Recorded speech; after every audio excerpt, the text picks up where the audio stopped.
Assalamualaikum warahmatullahi wabarakatuh. Perkenalkan, nama saya Fani Alfariani, biasa dipanggil Fani. Saya sebagai peserta magang di Bimba UEO cabang Penggilingan. Saya akan menjelaskan tentang tema pada hari pertama saya sebagai peserta magang. Tema pertama yaitu tentang fun learning. Dan saya akan menjawab tentang pertanyaan mengenai fun learning ini. Yang pertama dari pertanyaan tersebut yaitu apa pengertian fun learning?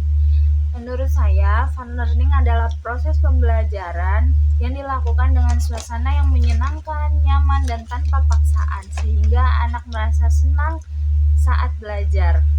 Pertanyaan kedua yaitu tentang mengapa proses belajar harus fun learning, karena anak supaya bisa lebih fokus, lebih antusias, dan juga tidak tertekan sehingga lebih mudah untuk mengajarkan dan lebih mudah untuk dipahami setiap prosesnya. Pertanyaan yang ketiga yaitu apa tujuan fun learning? Tujuan fun learning sendiri itu agar anak menyukai proses belajar dan memiliki motivasi belajar yang lebih tinggi. Pertanyaan yang keempat, apa hukum fun learning di Bimba? Hukum fun learning di Bimba itu wajib karena merupakan prinsip utama dalam proses pembelajaran anak usia dini. Pertanyaan yang kelima, siapa yang harus merasakan fun learning dan sebutkan alasannya? Yang merasakan fun learning itu adalah anak karena mereka lah subjek pembelajaran dan yang menjalani langsung proses belajar.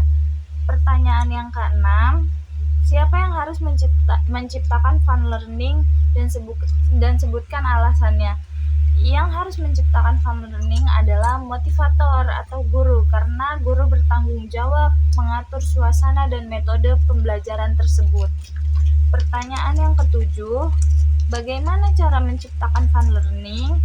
Cara menciptakan fun learning itu sebagaimana dengan sikap yang ramah, sabar, serta menggunakan metode bermain, memberi pujian dan juga motivasi, dan juga tidak memaksakan anak-anak. Pertanyaan yang kedelapan, bagaimana cara mengevaluasi anak apakah fun learning atau tidak? Dilihat dari anaknya yang senang, anaknya yang mau ngikutin kegiatan, serta anaknya yang tidak menolak ataupun menangis, dan juga anak yang fokus dan aktif. Pertanyaan selanjutnya yang kesembilan, apa dampak yang terjadi bila proses belajar menyenangkan? Dampaknya yang terjadi, anak jadi termotivasi belajar, anak bisa percaya diri, anak mudah memahami materi, juga anak menyukai belajar. Pertanyaan yang ke-10, apa dampak yang terjadi bila proses belajar tidak menyenangkan? Kalau proses tidak menyenangkan itu anak bisa menjadi bosan, anak tertekan, anak menolak untuk belajar, serta anak tidak berkembang secara optimal. Pertanyaan selanjutnya ada tentang mengenai metode small step system. Yang pertama, apa pengertian small step system? Menurut saya, small step system itu adalah proses pembelajaran yang dilakukan secara bertahap dan yang paling mudah ke yang lebih sulit, dari yang paling mudah ke yang lebih sulit. Selanjutnya, mengapa proses belajar harus dilakukan secara bertahap atau small step system?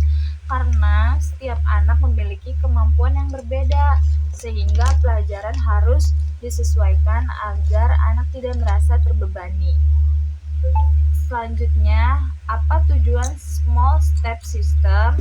Tujuannya agar anak tidak merasa kesulitan, lebih percaya diri, dan juga mengalami keberhasilan bertahap. Selanjutnya, bagaimana cara motivator dapat mewujudkan proses belajar small step system? Caranya mengenali kemampuan anak, memberikan materi sesuai tahapannya, dan tidak memaksakan target. Yang kelima, apa dampak yang terjadi bila proses belajar small step system?